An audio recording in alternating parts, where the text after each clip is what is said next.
Ever been mid-game and found that familiar Steam overlay frustratingly missing?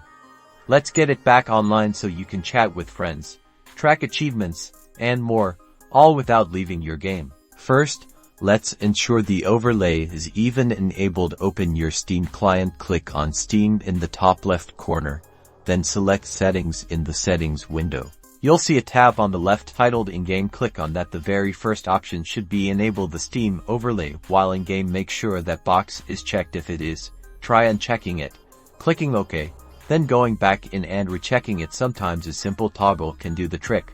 Next, we need to verify the overlay settings for the specific game you're having trouble with. Right-click on the game in your Steam library that's causing the issue. From the drop-down menu, select Properties. In the Properties window, you'll find another checkbox, usually near the top, that says Enable the Steam overlay while in-game. Again, confirm this box is checked. If it wasn't, check it and then try launching your game again.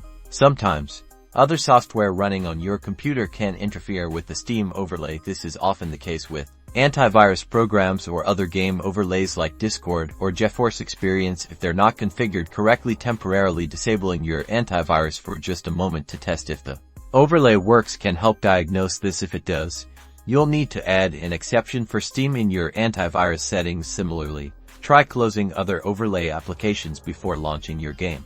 A quick restart of Steam and your computer can also resolve temporary glitches. Close Steam completely, then restart your computer. After that, launch Steam again and try accessing the overlay in your game. It's a classic troubleshooting step for a reason. Finally, always make sure your Steam client is up to date. Steam regularly releases updates that can fix bugs and compatibility issues. Back in the Steam client, click Steam in the top left, then check for Steam client updates. Install any available updates, and this might be the solution you've been looking for.